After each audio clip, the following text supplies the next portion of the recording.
Good morning. Welcome to Arlington Street Church, gathered in love and service for justice and peace. Welcome to the soul of Sunday. We are Unitarian Universalists. Ours is an historic faith with a progressive theology. We affirm the worth and dignity of every being, and that we are all deeply interconnected. We are bound together, not by creed, but by covenant, and we are called to love with open minds, open hearts, and open hands. Whoever you are, those of all nations, all creeds, all colors, all kinds of love, you are welcome here.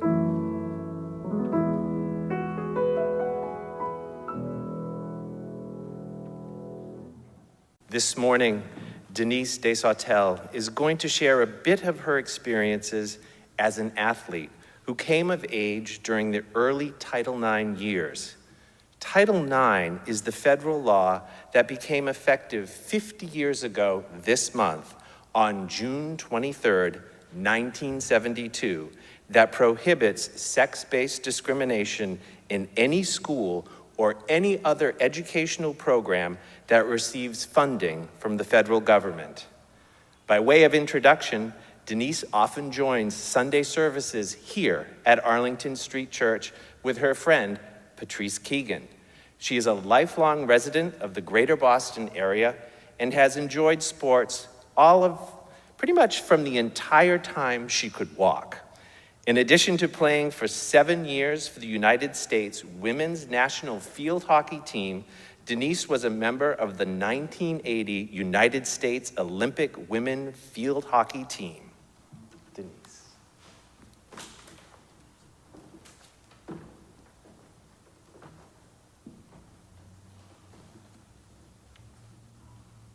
Good morning. Thanks for the opportunity to say a few words about Title IX and how it played out, or didn't, in my experience. I grew up in Hingham, Massachusetts, and from an early age played sports with the neighborhood boys.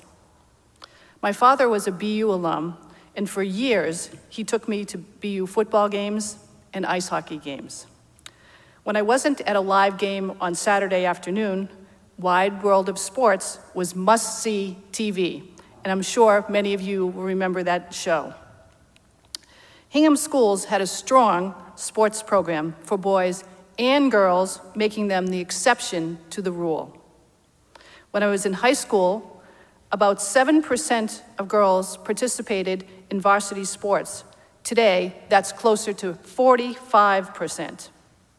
I learned to play field hockey in 6th grade and had a chance to compete at a high level throughout high school. When it was announced that field hockey would become an Olympic sport in 1980, I set my sights on making that team. My dream was beginning.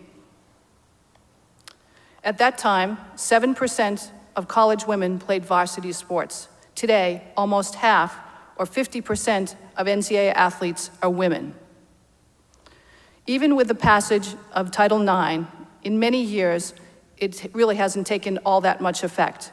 As a result, my experiences as a college athlete and national team player lagged behind the intended benefits of Title IX.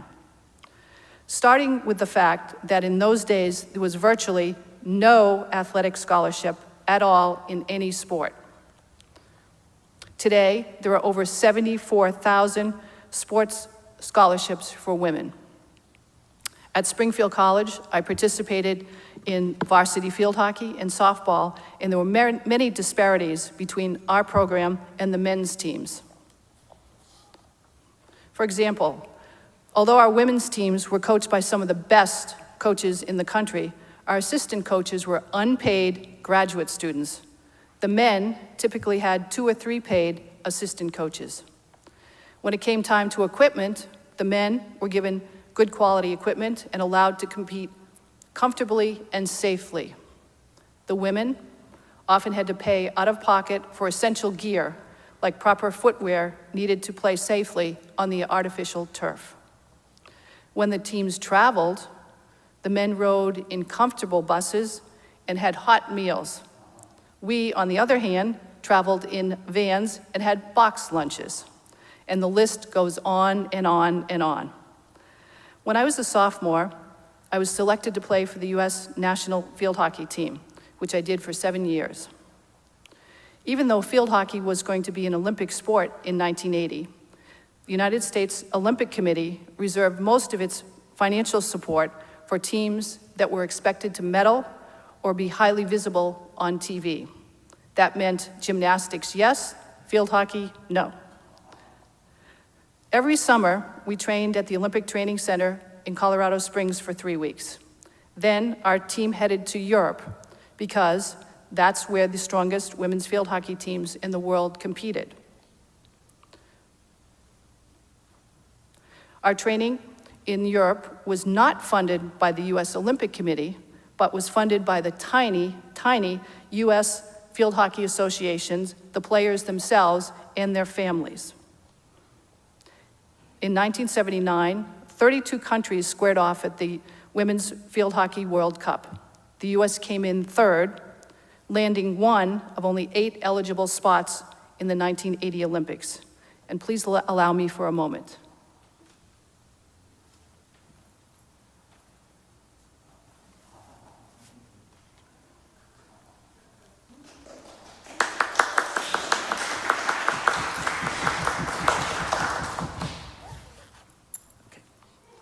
Now we can continue.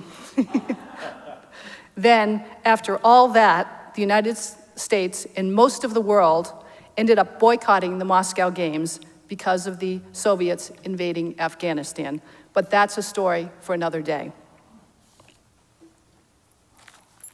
A little warm up here today at the pulpit.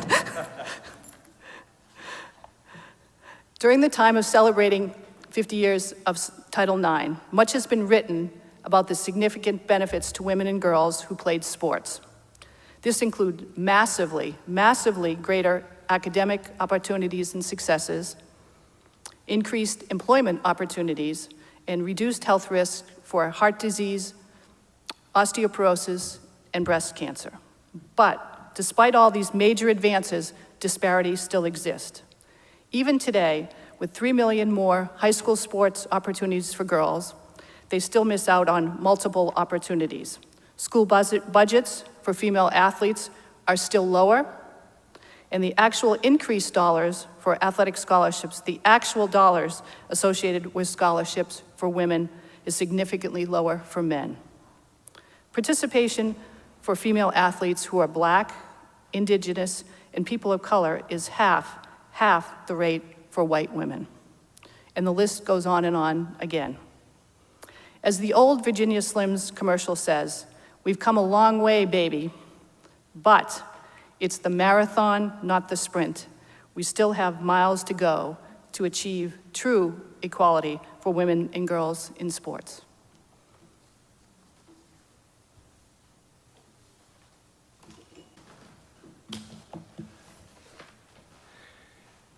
As we gather today, we acknowledge that Arlington Street Church occupies the ancestral homeland of the Massachusetts. By making this land acknowledgement, we recognize, honor, and affirm the sovereignty of all First Nations peoples. Dear ones, welcome Zoomers and welcome Incarnate Conversation. Many thanks to our volunteers here in the sanctuary today. Tech team, Kevin Terrell is on the Zoom deck. Michael Fisher is on the Zoom chat. Rich Abreu is behind the camera, and Art Nava is on sound. Thank you to the Great Doors team, ensuring that we can gather safely in person. Queen Cheryl, Barbara, and Rachel are our greeters, and Jeff Hale is our lead usher today. Thank you to our musicians, Chung Chung on piano, and our section leader, Hannah Shanefield. Our worship coordinator today is Patrick Cooleybeck. Hannah Shanefield rapid tested this morning so that she can sing unmasked. She is accompanied today by Chris Hernandez, who also rapid tested today. We've closed the first 4 rows of pews up front to keep everyone safe. A reminder that those in the sanctuary should be physically distancing from those who are not in their family or their pod. And when your pew is full, please close your pew door so that people who arrive know that it's full, even if you're the only one sitting there. Finally, for those who are new to Arlington Street, a very special welcome to you. Please go to ascboston.org and sign up for Snapshot, our electronic newsletter, and follow us on Facebook, Instagram, and YouTube. Whether you've been coming here for years or today is your first time at Arlington Street, welcome home.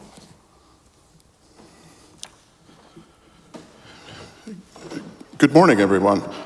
Our guest speaker today is John O'Connor, who really needs no introduction, and he said, I don't need one, so he's not going to get one. If you haven't already downloaded today's order of service, it's available in the chat and on the homepage at ascboston.org. For our guests here in the sanctuary, there are printed copies back at the great doors. As we begin our greetings, I invite the Zoomers and those here in the sanctuary with a device handy to please say hello in the chat and tell us where you're zooming in from today. And now, Rich is going to turn the camera on our incarnate congregation as we wave and smile with our eyes at each other as well as our friends in the Zoom room. And you all in the Zoom room can wave and smile back. Hello, friends. So let's all engage that Arlington Street spirit of welcome that transcends physical distance as we greet one another heart to heart.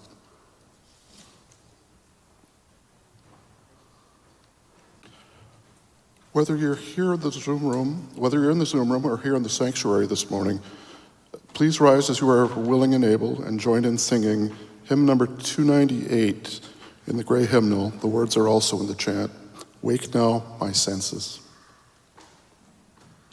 We'll be singing the first 3 verses.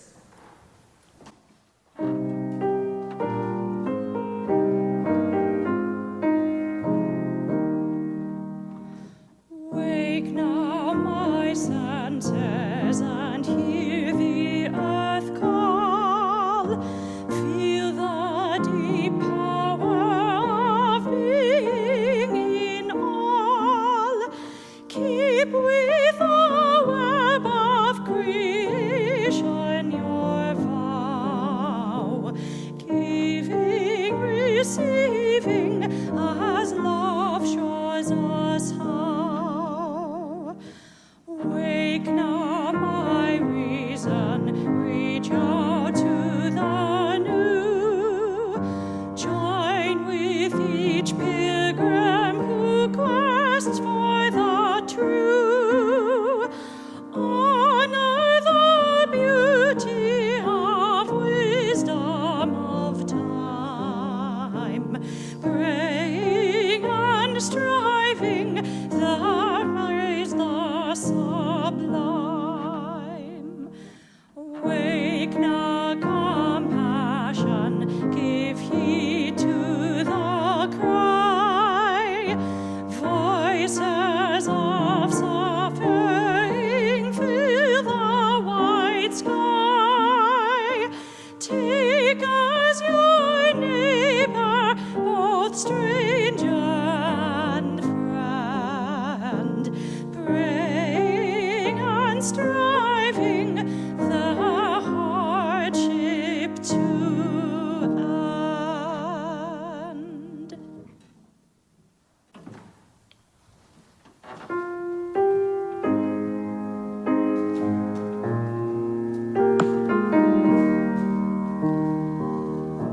Open my heart to be a sanctuary, all made holy, loved and true. With thanksgiving, I'll be a living sanctuary for you. It is now time for our treasured ritual of sharing community candles of sorrow and joy. These candles were submitted on our website by the Friday evening deadline. If you didn't submit your candle and have a joy or sorrow to share this morning, please wait until the third candle is lit, the silent candle, and then type your joy or sorrow into the chat. Zoomers are invited to light silent candles at home. Those here in the sanctuary are invited to light a silent candle at the table up front to the right of the Gleason podium. In addition to sharing our sorrows and joys this morning, let's reach out to one another in the week ahead, staying connected. May these times remind us of how very precious our beloved community is. We need one another. Whether together or apart, may we stay very close. And now, in the spirit of invocation, let's join in singing Sanctuary. The words are printed in your order of service and in the chat.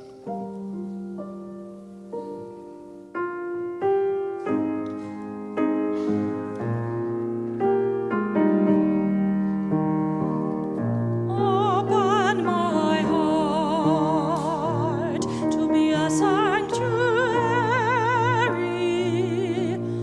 all made holy, loved and true, with thanksgiving. I'll be a living sanctuary for you. Some of us come today with heavy hearts. We open our hearts to you. A mixed candle from Michelle Redeker. Please hold Sue and me in your thoughts.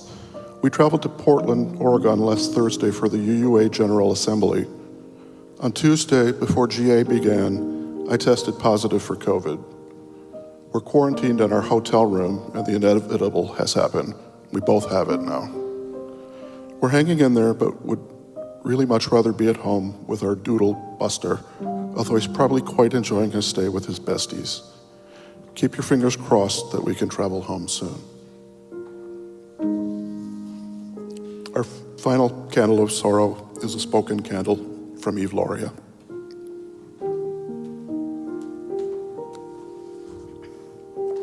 Hello, I'm Eve Loria, and I'm a longtime member of ASC, and I'm also a longtime volunteer with the Eastern Massachusetts Abortion Fund, which helps folks in Eastern Mass access abortions, folks Eastern Mass and elsewhere access abortions with financial help and logistical support, and is a member of a national network of similar funds across the country. So this is a candle of sorrow and support for all of those whose bodily autonomy has been further stolen by the Supreme Court's ruling to overturn Roe v. Wade.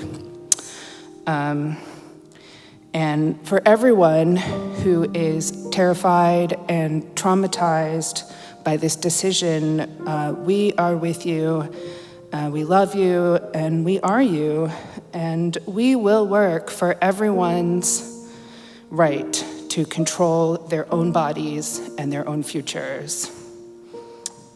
Thanks.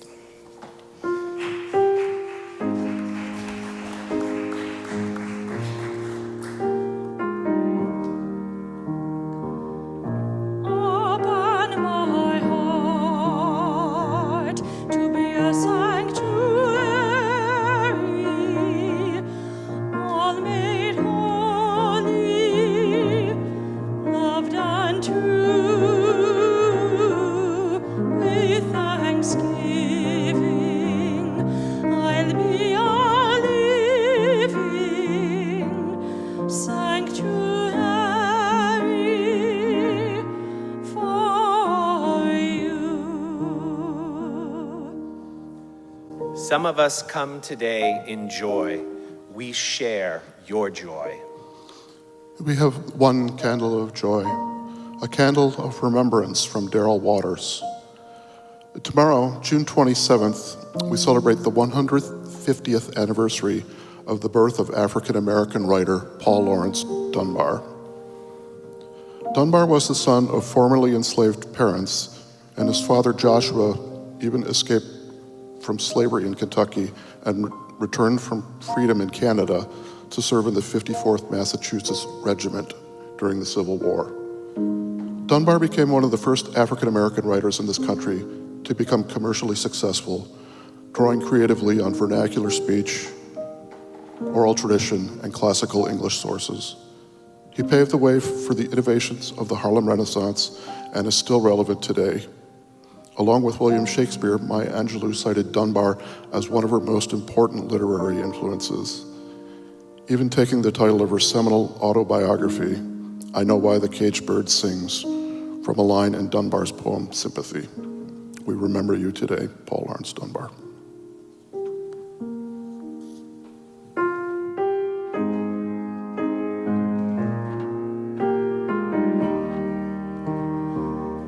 Open my heart to be a sanctuary,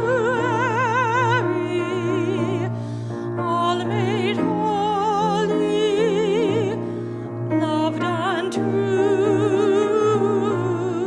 With thanksgiving,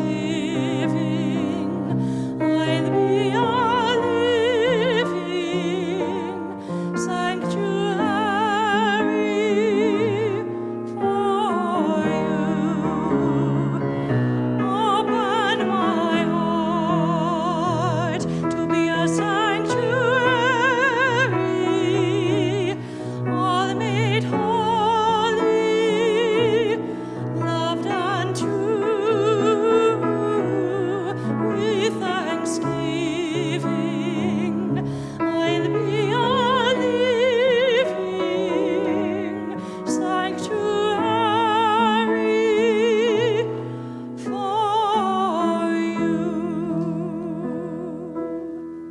For all the sorrows and for all the joys we hold in our hearts, we light a silent candle to remember and to rejoice.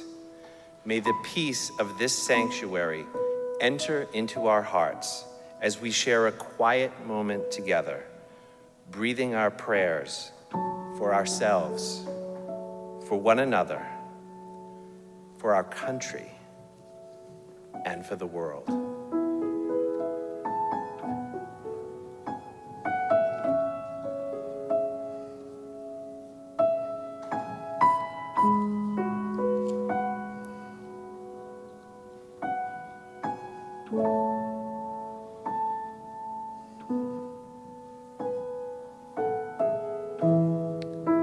Amen.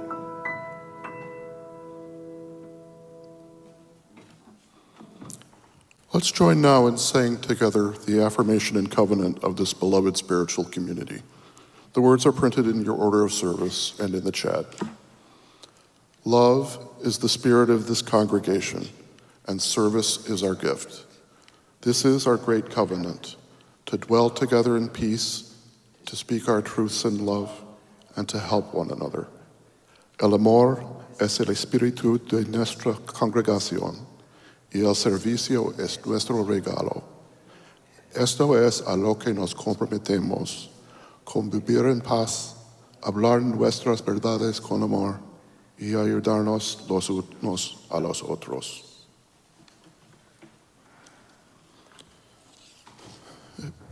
Again, please rise as you are willing and able, and join in singing hymn 1020 in the teal hymnal, Wo Ya Ya. The lyrics are also printed in the chat.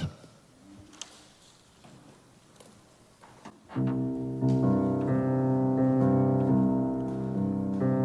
are going, heaven knows where we are going, but we know within, and we will get there.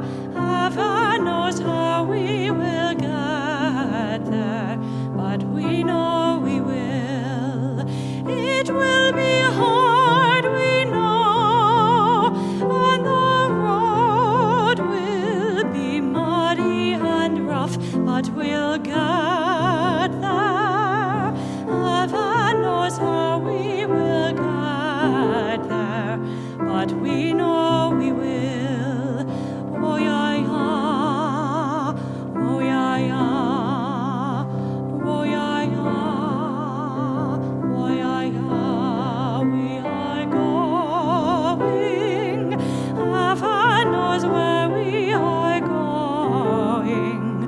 but we know within, and we will get there.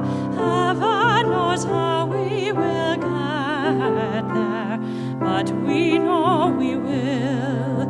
Oh yeah, yeah, oh yeah, yeah, oh yeah, yeah, oh yeah, yeah, oh yeah, yeah, yeah, yeah, oh yeah, yeah, yeah, yeah, oh yeah, yeah, yeah, yeah, oh yeah, yeah, yeah, yeah, yeah.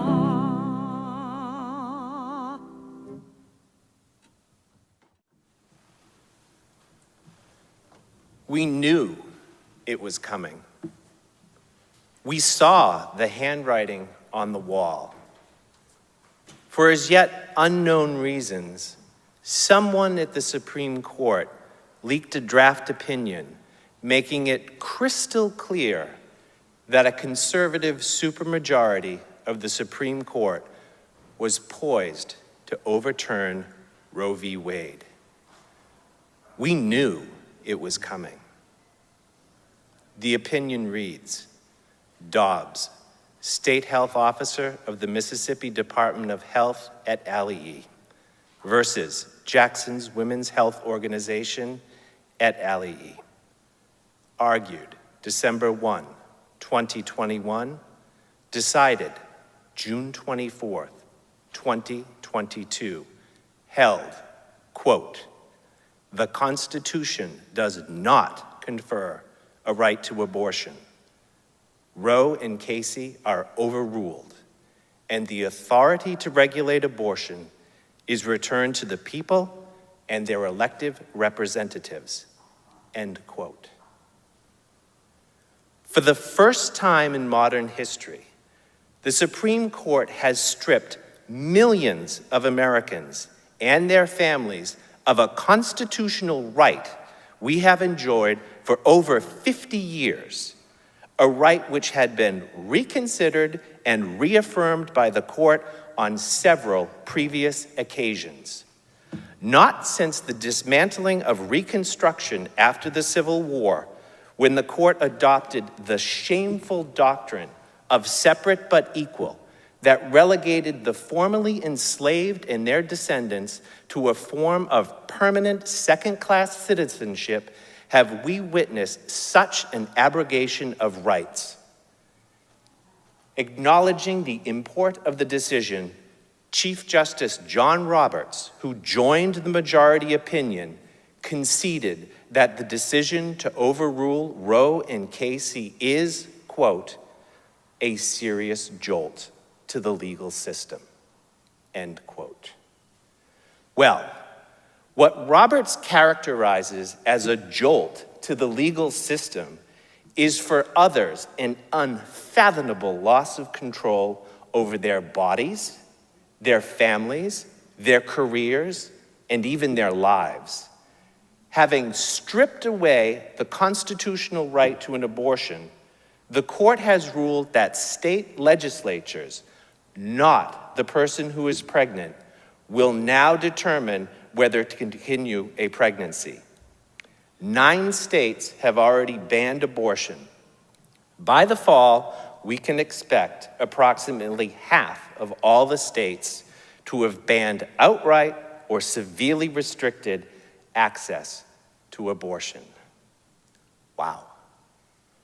Just wow. Echoing the words of abolitionist and Unitarian minister Theodore Parker, we have often heard the Reverend Dr. Martin Luther King quoted from this very pulpit. The arc of the moral universe is long, but it bends towards justice. But is it true? Or is it more aspirational? A message intended to foster hope and inspiration in trying times. Sometimes it's hard to know. But Dr. King also offers us another image to conceive of the path of progress. one that is perhaps more helpful in making meaning of where we find ourselves in our current moment. First, he states, the line of progress is never straight. For a period, a movement may follow a straight line, and then it encounters obstacles and the path bends. It is like curving around a mountain when you're approaching a city. Often, it feels as if you were moving backwards and you lose sight of your goal. But in fact, you are moving ahead, and soon you will see the city again, closer by. On Friday, the cause for reproductive rights ran smack into a mountain. That mountain is the conservative supermajority in the Supreme Court.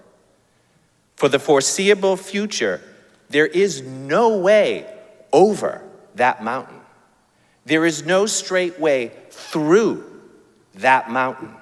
Today, we stand in the deep shadow cast by that mountain.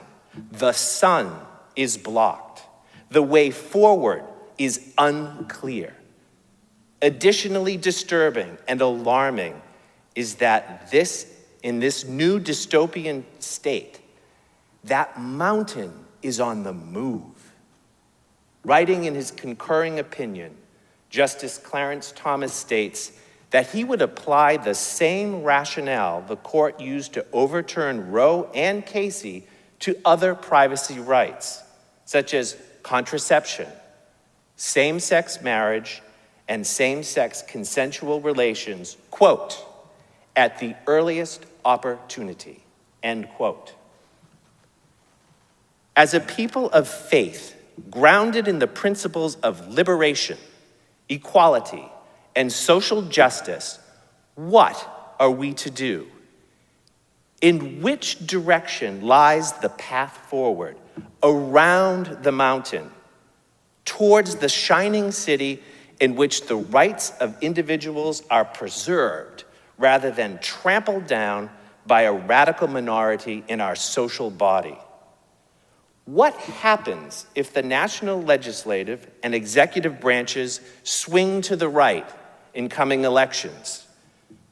Could we see a national ban on abortion and restrictions placed upon further privacy rights? You bet we could. Former Vice President Mike Pence called for a national ban on abortion, and Senate Minority Leader Mitch McConnell stated that's a, quote, possibility, end quote. As an aside, if you looked at your orders of service, by now you've all probably figured out that this is not the sermon I had planned for today. This sermon is still titled The Long Way Around. I had intended it to be a joyous, thankful, and reflective sermon on my many years here at Arlington Street Church as I embark upon the next phase of my ministerial formation. You'll hear that sermon someday. You already know that I love you and am deeply thankful for your support. But today, more pressing matters command our attention. In the days ahead, we will find inspiration and novel ideas of how to move forward and around the mountain from politicians, activists, and thought leaders. Quoting the book of Revelation, let the one who has an ear listen. Now, who would have thought you would have ever heard the book of Revelation, the apocalypse, quoted from this pulpit? But enough of that. Let us seek our spiritual inspiration from a few more familiar sources. Mary Oliver writes in her poem, The Journey, one day you finally knew what you had to do and began. Though the voices around you kept shouting their bad advice, though the whole house began to tremble and you felt the old tug at your ankles, "Mend my life," each voice cried. But you didn't stop. You knew what you had to do, though the wind pried with its stiff fingers at the very foundation, though their melancholy was terrible. It was already late enough, and a wild night, and the road full of fallen branches and stones. But little by little, as you left their voice behind, the stars began to burn through the sheets of clouds, and there was a new voice which you slowly recognized as your own, that kept you company as you strode deeper and deeper into the world, determined to do the only thing you could do, determined to save the only life that you could save. To ready ourselves for the struggles that lie ahead, we must first save ourselves before we can save anyone or anything. We must face our fears and uncertainties. If we are to gain clarity and chart a way forward around the mountain and towards the city, we must listen to our own inner voices. What is your voice telling you? Mine tells me that we must develop our inner strength and conviction to uphold our values of equality, liberation, and social justice, resolving on actions that embrace neither violence nor the language of war. We must welcome in this new challenge and the others that are sure to follow, asking not, why is this happening to us, but rather, what can we learn from this? Sufi mystic and poet Rumi writes in his poem, The Guest House, "This being human is a guest house. Every morning, a new arrival, a joy, a depression, a meanness. Some momentary awareness comes as an unexpected visitor. Welcome and entertain them all, even if there are a crowd of sorrows who violently sweep through your house, empty of its furniture. Still, treat each guest honorably. He may be clearing you out for some new delight.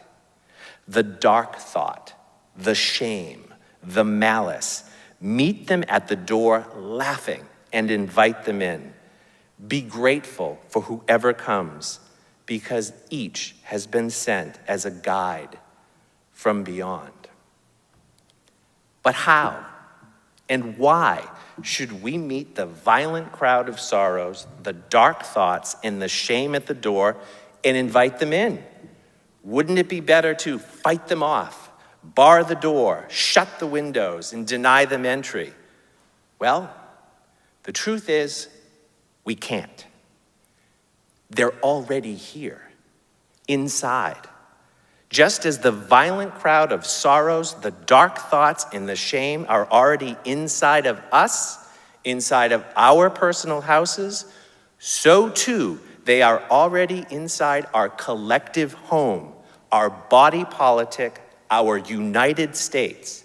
The other is us. As we struggle to become our better, more healthy-minded selves, I find hope in my own personal journey of spiritual growth and development that you here at Arlington Street Church have supported and been part of.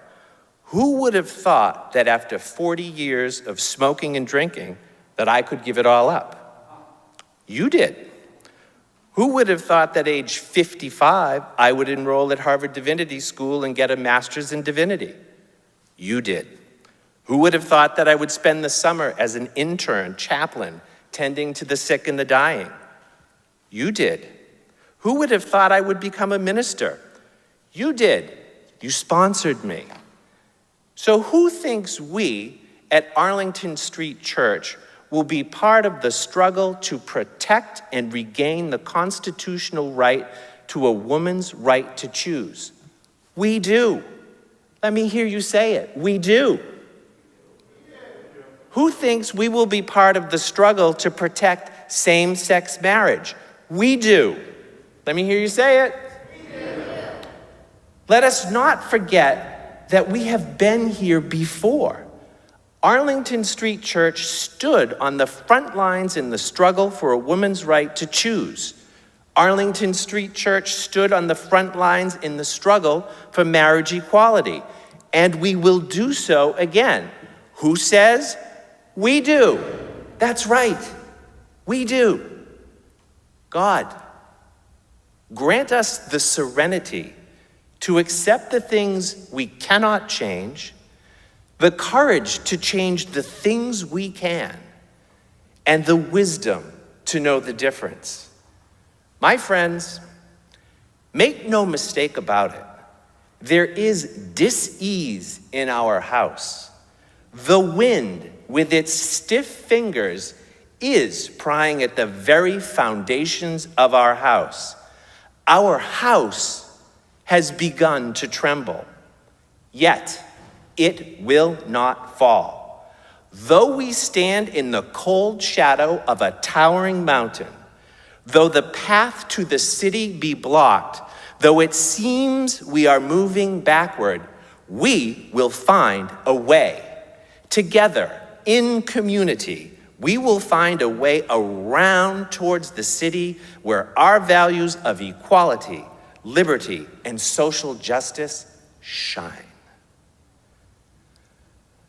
Let us take a deep breath together. Everybody here in the sanctuary and the Zoom room, let's take a deep breath. Let us seek guidance together. Let us find resolve together.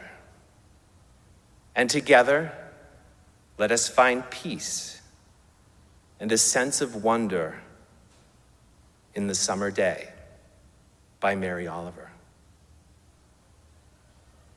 Who made the world? Who made the swan and the black bear? Who made the grasshopper?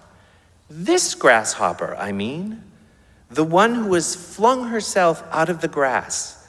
The one who is eating sugar out of my hand. Who is moving her jaws back and forth instead of up and down.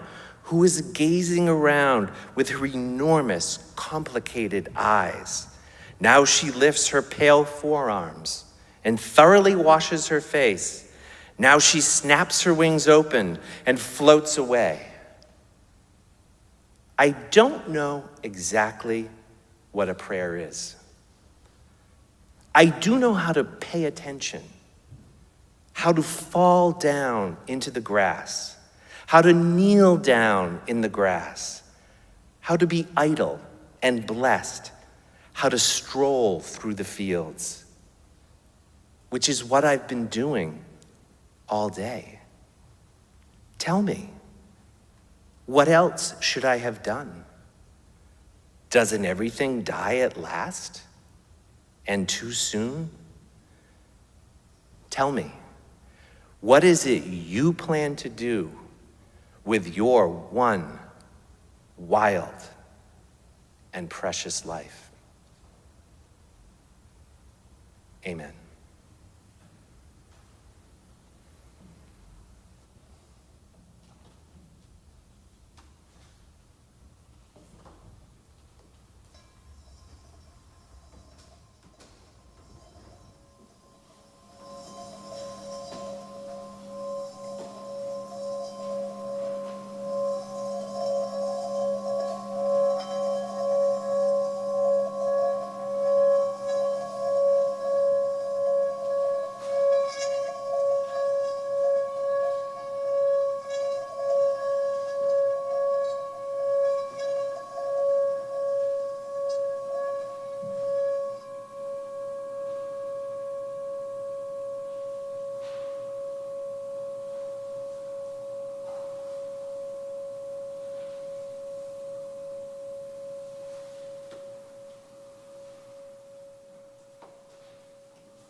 When we chose this anthem today, it again wasn't necessarily for this sermon, but I think it still fits pretty well.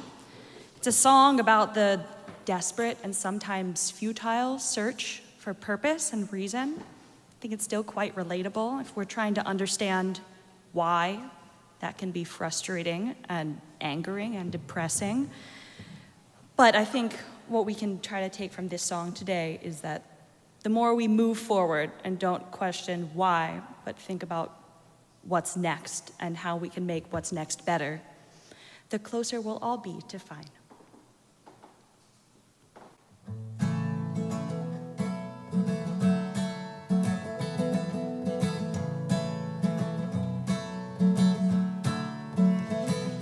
I'm trying to tell you something about my life.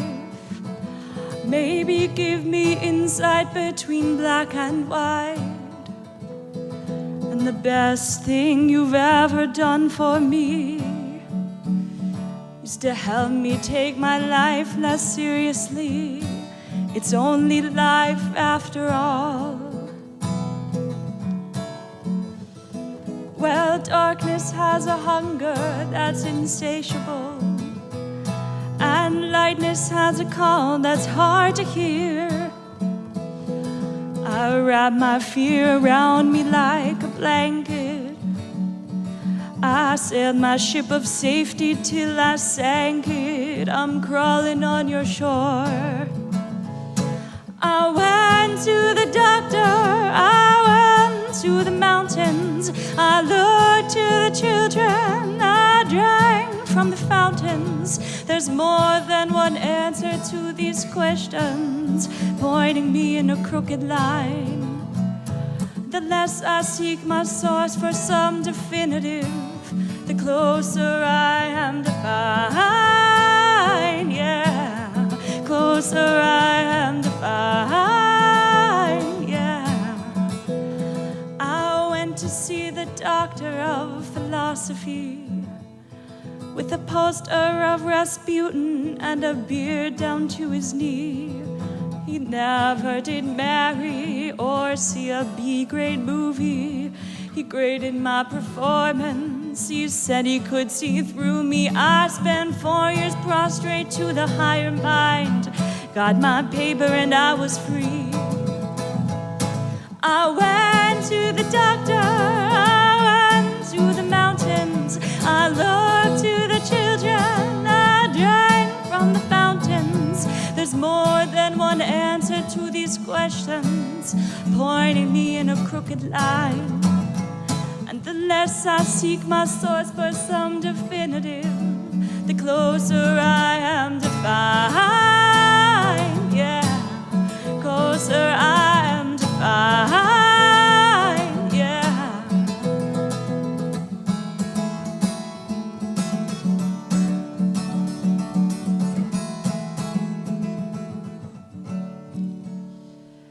I stopped by the bar at 3 a.m.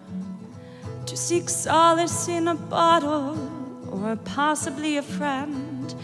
I woke up with a headache like my head against a board, twice as cloudy as I'd been the night before, and I went in seeking clarity. I went to the doctor, I went to the mountains, I looked to the children, I drank from the fountains. Yeah, we go to the doctor, we go to the mountains, we look to the children, we drink from the fountains, we go to the Bible, we go through the workout, we read up on revival, we stand up for the lookout. There's more than one answer to these questions, pointing me in a crooked line. And the less I seek my source for some definitive, the closer I am to find, yeah. Closer I am to find, yeah. Closer I am to find, closer I am to find.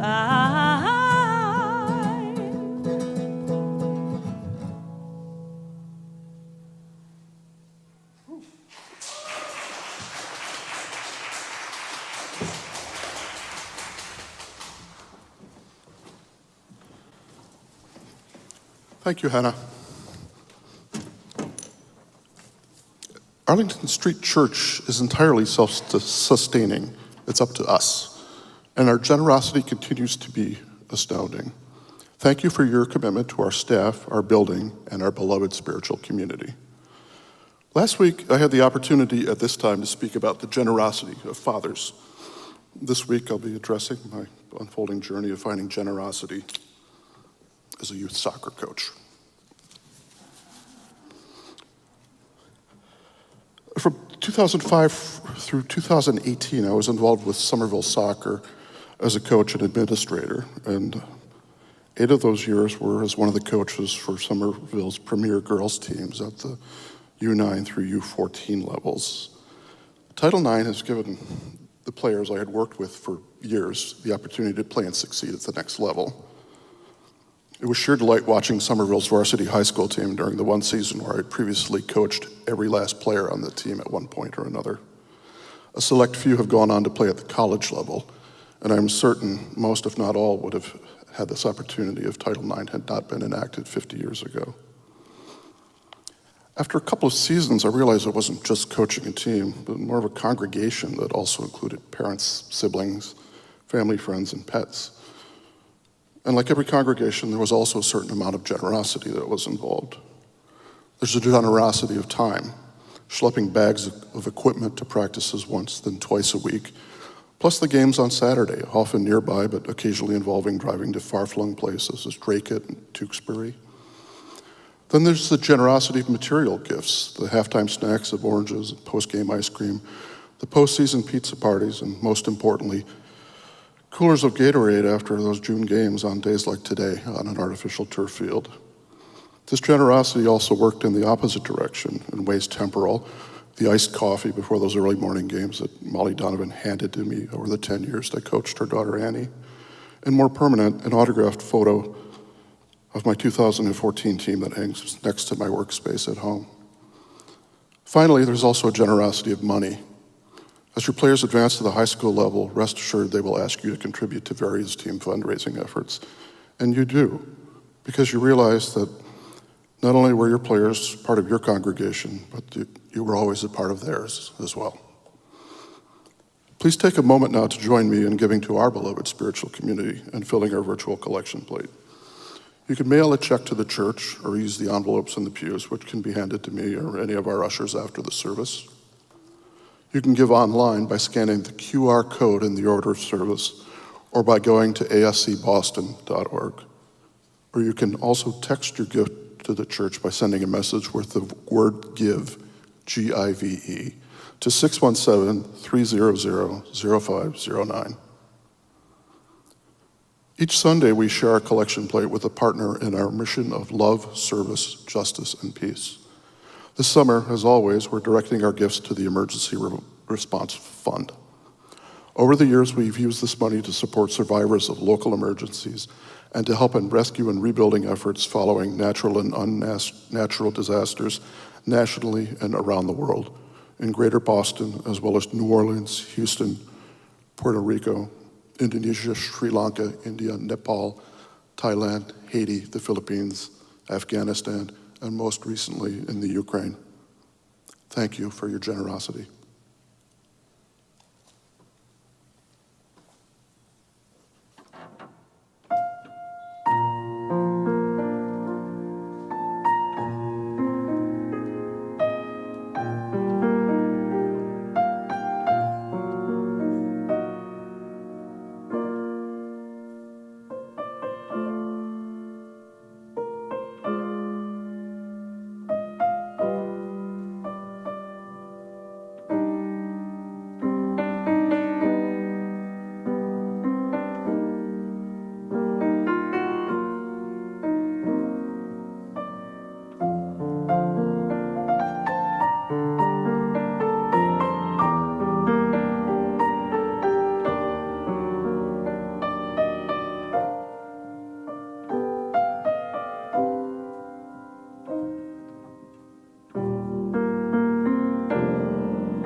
Thank you, Chen.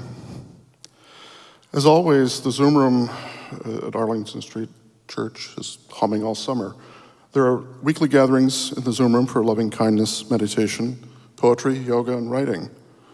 Every Wednesday, including throughout the summer, Reverend Kim and Reverend Beth host a tea party with a conversation prompt. It's a lot of fun. Information and Zoom room links are at ascboston.org. You don't have to be a member, you don't have to turn on your video or talk if you don't want to, and they're all free. All are always welcome. Following the service, everyone is welcome to join the virtual coffee hour. If you'd like to participate, please answer yes to the breakout room invitation that will appear on your screen. John and I will be out front after the service. If you're here in person, please come and say hello after virtual coffee hour. Thanks to all of you who joined in today's service and to all those who made it possible. Thanks to our tech team, ushers, our greeters. Thank you to Cheng Cheng on piano, Hannah Shanefield, Chris Hernandez on guitar. Thank you all. And remember, we're all in this together.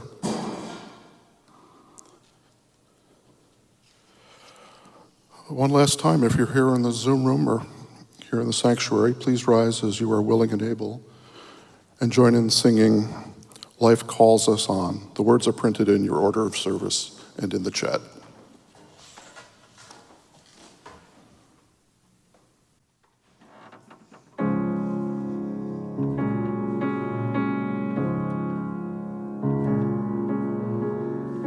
Here in reverence now we gather for the blessings we have known, with a pledge to one another that we journey not alone. Joy and sorrow make us wise, kin to all that lives and dies. Love calls us on. Love calls us on.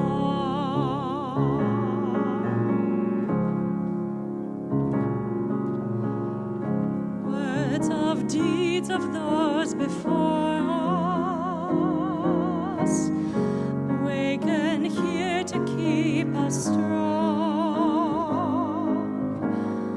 Blend our voices in the chorus of creation's living song. Courage binds us, lift our eyes upward to the shining skies. Hope calls us on.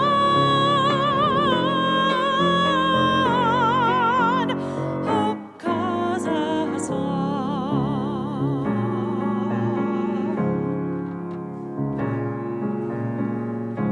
Loyal guides in love and duty, lead us with a trusted light. Blessed are they whose inward beauty shows the path of truth and right. Honor is their earthly prize. By their work we realize faith calls us on.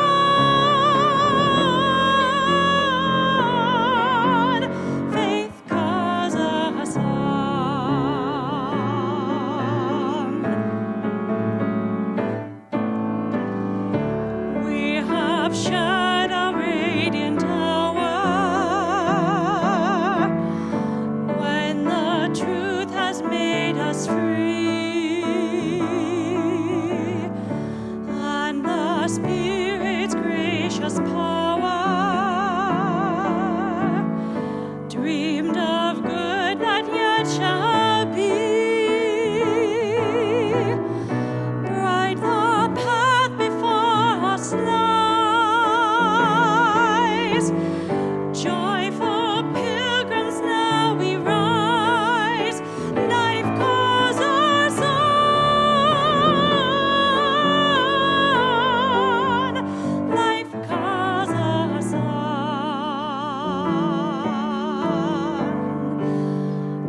Thank you, Hannah.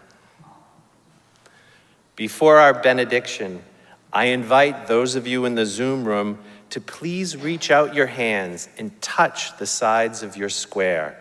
And those of you in the sanctuary to please raise your hands, palms out. Let's send loving kindness to the people to your left and to your right. Send loving kindness to the person on either side of you and to the people on either side of them. Send out into this beloved spiritual community and feel it coming back to you. Love is the spirit of this congregation. And now, for our benediction, I invite you to put your hands over your heart in namaste. I bow to the divine in you.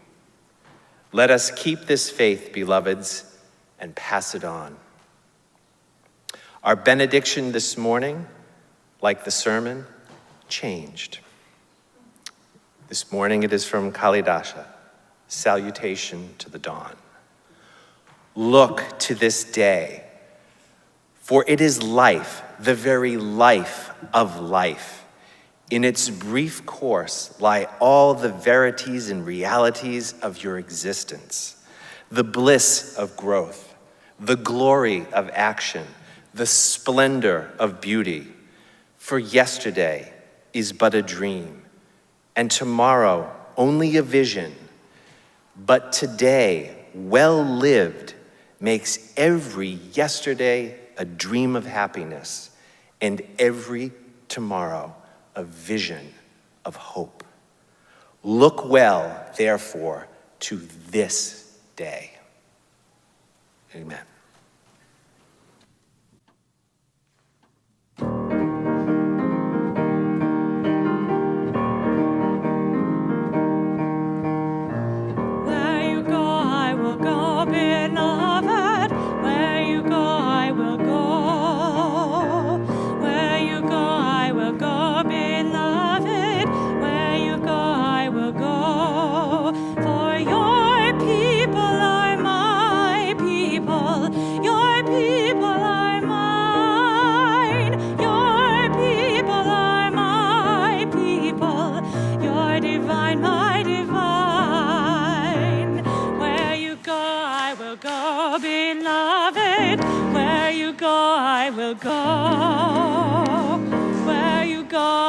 Go, beloved, where you go, I will go. For your people are my people, your people are mine, your people are my people, your divine, my divine.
Please visit ascboston.org for more information about this historic Unitarian Universalist congregation.